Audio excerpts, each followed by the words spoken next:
जाना है मेरे दिल के भी दिल में है तू। আসসালামু আলাইকুম, কেমন আছেন সবাই? আমাকে এই সুন্দর লাল ড্রেসটাতে কেমন লাগছে দেখতে?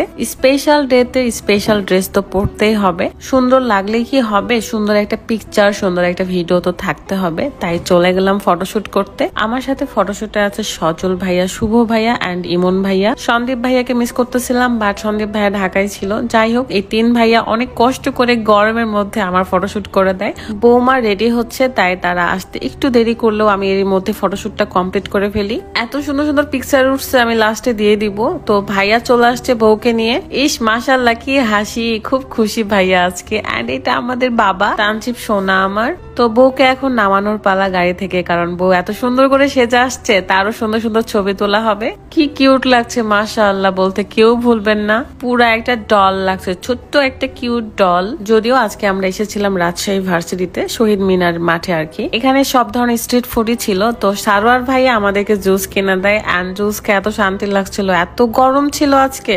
তাদের ফটোশুটে আমি একটু কাবাব মে হাড্ডি হতে যাচ্ছিলাম। আসল কথা, তাদের সাথে পিকচার তোলা হয়নি আমার একটাও, তাই পিকচার তুলে নিলাম। বাই দা ওয়ে, যারা জানতে চাচ্ছিলেন আমার এই সুন্দর লাল ড্রেসটা আপনারা কই পাবেন, আপনারা unique collection BD Facebook page থেকে পেয়ে যাবেন। পেজটা আমি কমেন্টে দিয়ে রাখবো। অনেকে চাইলে বিয়েতে গাউন হিসেবে ওটা পরতে পারবে, এতটাই সুন্দর ছিল ড্রেসটা। মোটামুটি সবার ফটোশুট করা শেষ হয়ে গেলে আমরা চলে যাব বাসায়, কারণ তানবীর ভাই আর রাবেয়াপুর অ্যানিভার্সারিটা বাসার মধ্যেই করা হচ্ছে। আমি আবারও ক্যামেরাম্যানদেরকে অনেক বেশি ধন্যবাদ জানাচ্ছি, সজল ভাইয়া, শুভ ভাইয়া এন্ড ইমন ভাইয়া, থ্যাংক ইউ সো মাচ। তো চলে এসেছি আমরা বাড়িতে। আসতে না আসতে দেখে মুস্তারিন আপু, হাসবা, এরা সবাই চলে আসছে। আর এখানে আমরা দুইজন মিলে মালা বদল করতেছিলাম। এছাড়াও আরো একটা স্মৃতিচারণ করছিলাম যে আমার ননদের বিয়ের সময় যখন আমি এরকম করে মালা ধরেছিলাম, তখন আমার শাশুড়ি মা আমার আঁচল ঠিক করে দিচ্ছিল, সেটাই মনে পড়লো আর কি। যাই হোক, এখন তানবীর ভাইয়া এন্ড আপুর মালা বদল হবে। তো আপুকে সবাই মিলে আমরা কোলে করে উঠাই নিছি, কিন্তু ভাইয়া আপুকে এত কষ্ট করতে দিবে না।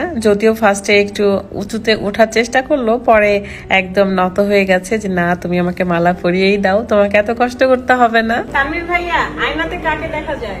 আমার জান পাখিরে। দেখা যায় যে অনেকের বিয়ে কোনো অনুষ্ঠান ছাড়াই হয়ে যায়, কিন্তু সব ছেলে মেয়েরই ইচ্ছা হয় যে একটা বড় প্রোগ্রাম করে বিয়ের অনুষ্ঠান করা, বিয়ে করা। আজকে 5 বছর হয়ে গেল। তো ভাইয়াদের যেহেতু প্রোগ্রাম হয়নি, তাই এবার একটা বড় করে, মানে মোটামুটি আমরা সবাই মিলে একটা প্রোগ্রাম করেছি। ইনশাল্লাহ ভাইয়া সামনে বার বা 10 বছর যখন হবে তখন আরো বড় করে প্রোগ্রাম করবে। এই কারণে বিয়েতে যা যা করা হয় সেগুলো টুকটাক আমরা করেছি, যাতে শখগুলো কখনো অপূর্ণ না থেকে যায়।